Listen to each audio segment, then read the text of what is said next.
In his 16 years, Eliza was given to a stranger in the mountains to pay off her father's debts, but this deal was only the tip of the iceberg.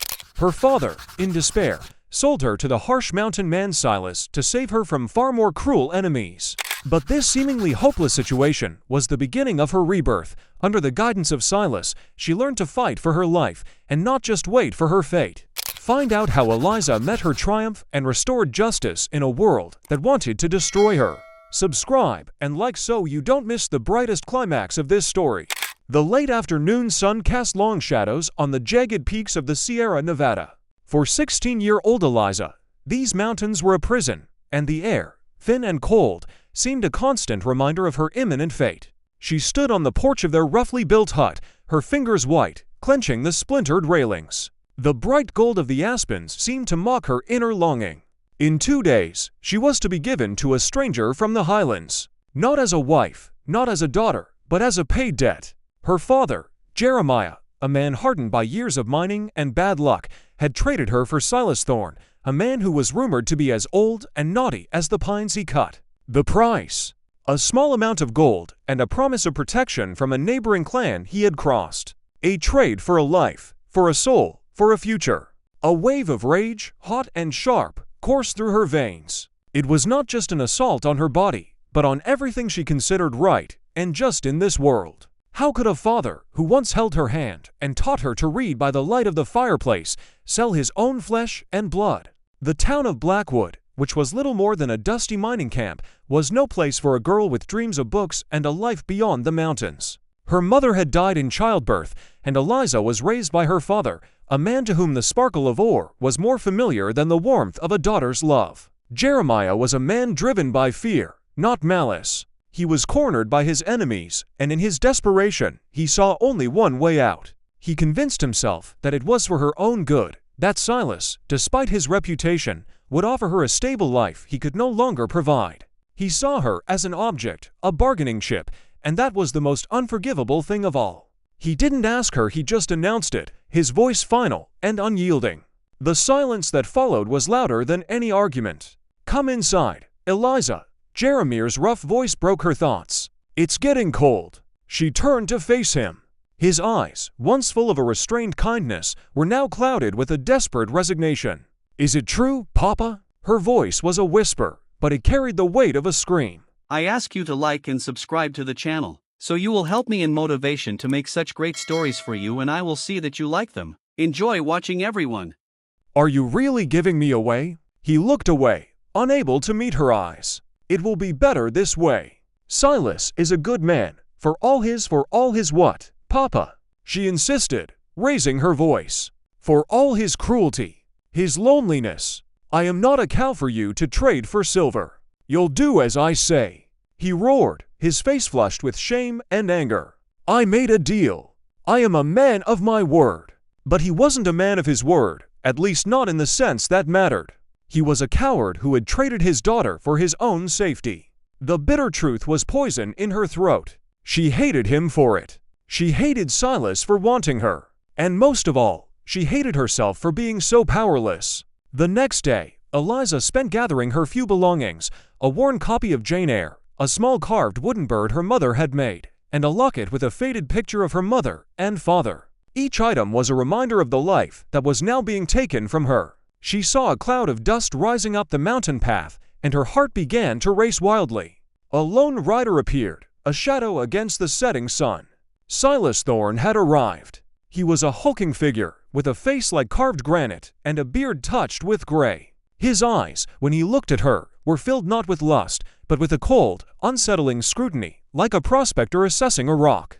He dismounted with a heavy thud, and his shadow fell over her, swallowing her in darkness. Her stomach clenched into a knot of disgust. This was the man who would own her, who would possess her. The image of the gallows behind their hut, which her father had helped build, flashed in her mind. Was this her fate? To be bound, locked away, used until she broke. A cold fear, so strong it was almost tangible, enveloped her. She had to find a way out. She just didn't know how. The next morning was cold and joyless. Eliza, dressed in an old woolen skirt and a worn cloak, waited at the doorstep. Silas sat on his horse, his silhouette merging with the dark shadows of the mountains. He seemed as silent and unyielding as they were. Jeremiah avoided her gaze, hastily packing things. He handed her a bag containing some dry provisions and a pair of warm socks, as if these trifles could compensate for the loss of her life. "Silas will take care of you," he muttered, and Eliza felt that lie burning inside her. She looked at her father, but saw only the shadow of the man she knew. He had sold her, and that fact was now branded on her heart. Her pain was unbearable, deep and cold, like the abyss she was falling into. She held her head up, forcing herself not to cry, not to show weakness. The journey was long and exhausting. They rode on narrow mountain trails, where every rock and every turn seemed foreign. Eliza sat on an old, stiff horse, with Silas riding ahead. He didn't utter a word. His silence was heavier than any conversation, creating an impenetrable wall between them.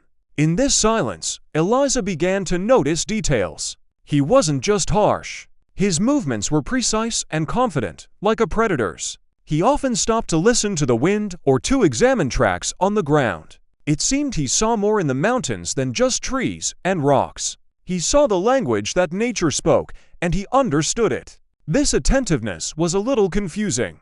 Who was this man? The beast her father described, or something else? This intrigue was the only thing that distracted her from her despair. On the second day, they stopped at the foot of a huge rock. Silas built a small fire, and his face, illuminated by the flames, looked less severe. He handed her some jerky and a piece of bread. "Eat," he said, and it was the first word she had heard from him. His voice was low and gravelly, like the rustle of gravel. She took the food, but couldn't bring herself to eat. Her thoughts were far away, in the old house, with a book in her hands and a ghostly hope for the future. "Why?" she blurted out. Silas looked up. His gaze was long and scrutinizing. "Why did my father sell me?" she clarified, and in her voice rang with sorrow. He looked at the flame, and his face became even more stony. "Your father had to choose. Either your life or his." Eliza didn't understand. "What does that mean?" she asked. "I wasn't the only one who wanted you," he said. "There were others, and they weren't going to pay. They would have taken you by force, and your father would have died." His words were like an ice shower. It wasn't an excuse, it was a fact. Her father was weak, yes, but perhaps his action was not a vile betrayal, but a desperate attempt to save her from something worse. She suddenly realized that her anger and hatred for her father might have been misplaced. He was not a hero, but not a monster either. He was a man cornered, and his choice was the only way to protect her. This discovery was shocking. Silas was not an antagonist, he was a savior, and she was a pawn in a game she didn't even know about. When she looked at Silas again, he no longer seemed like an ominous shadow. She saw scars on his face, deep wrinkles that told a story of a hard life. He was not just a mountain man, he was a warrior, a survivor. He didn't buy her as a slave, he saved her. This thought turned her whole world upside down. Her initial shock gave way to confusion, and then to something new. Hatred began to give way to curiosity. What was the real story of her father? Who were these others? She realized that her own story was just beginning, and her journey into the mountains was not an end, but a beginning. She looked at Silas again, now with new intrigue. She was no longer a helpless victim. She was part of something bigger, something dangerous. And to survive, she had to understand. She took a piece of jerky and began to eat. She didn't have hope yet, but she had determination. Silas's hut stood high in the mountains, on a steep slope, with a view of the entire valley. It was a place that seemed torn from the world, wild and beautiful at the same time. Life here was harsh, but orderly. Eliza quickly realized that Silas wasn't just cutting down trees, he was part of this place, its guardian.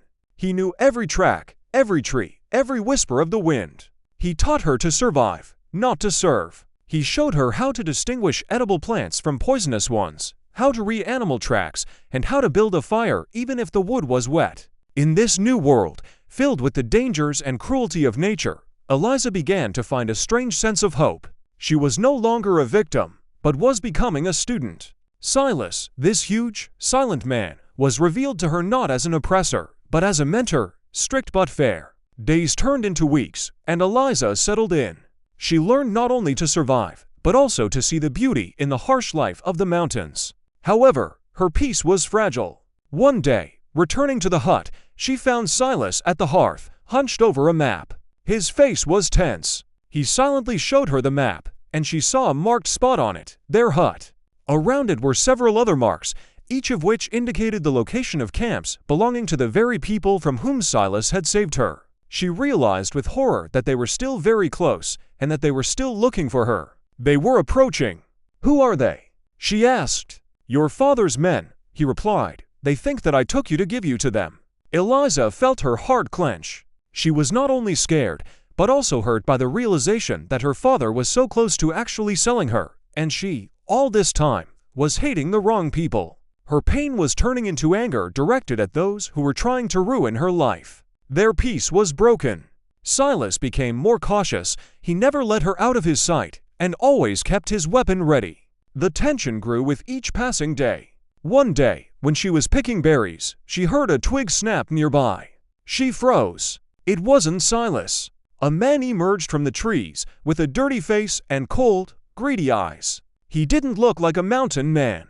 He was one of them. "Well, finally," he said, his voice dripping with malice. "Little Eliza, your dad gave you away so easily, but we still found you." Eliza felt blood rush to her face and her eyes darken.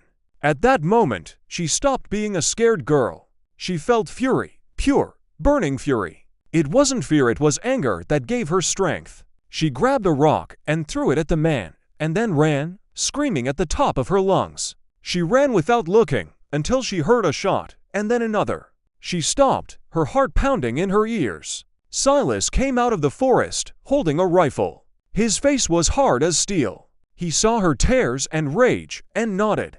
"Go to the hut. No one else will come." In his eyes, she saw a reflection of her own rage, but it was more restrained, colder, and more deadly. She realized that he was not just a protector. He was her weapon, her shield. She was not a slave. She was his ward, his care. Her anger became her driving force, and she swore to herself that she would never again let anyone control her life. Her father, in his desperation, had chosen the best path for her, and now she had to prove that his sacrifice was not in vain. She had to become strong. After the skirmish in the forest, Eliza was no longer just a student, she became a warrior. She spent her days training with Silas, honing her survival and self-defense skills. She learned to shoot a rifle, aim at moving targets, and move silently through the forest. Her body, previously accustomed to domestic comfort, became strong and resilient. Silas, seeing her determination, stopped treating her like a vulnerable girl. Now he saw her as an equal, a partner in survival. They became a team. The tension around them was building. They knew the enemy would not give up. Eliza's anger was her fuel, and the desire to protect her new place in the world was her driving force. In one of the cold evenings, when a full moon hung over the mountains, they saw a signal fire in the distance. The enemies had finally found them. Silas and Eliza took up a position on a high ridge, watching a group of men approach their hut. Eliza felt adrenaline flood her body. This was the moment she had been preparing for. She raised the rifle Silas had given her and took aim. Her hand did not tremble. Her triumph was not in killing, but in surviving, in proving to herself and the whole world that she was no longer a helpless victim. Silas fired the first shot, splitting the air. He wasn't aiming, he was sending a signal. He wanted to let them know that they were ready to fight. The men walking along the trail froze. They expected to find a defenseless girl and a grumpy old hunter. But instead, they met two determined fighters. The shootout began. Eliza, using her skills, aimed at the branches above the attackers' heads, forcing them to hide behind rocks and trees. She knew that they were not expecting such resistance. One of the men, the same one who had found her in the forest, tried to outflank them. He was confident in his cunning, but he underestimated Eliza. She saw him, quickly aimed her rifle, and fired, aiming at his leg. He fell with a scream, and his weapon fell from his hands. The others, seeing his injury and the fierce resistance, panicked and began to retreat. When the last of them disappeared into the darkness, silence fell. Eliza lowered her rifle, her body trembling with tension, but inside she felt an unprecedented surge of power. She won.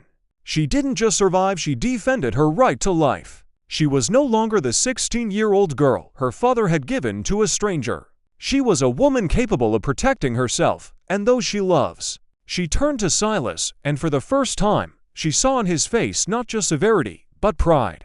He nodded at her, his eyes glowing in the moonlight. After that night, their life in the mountains changed. The threat was gone.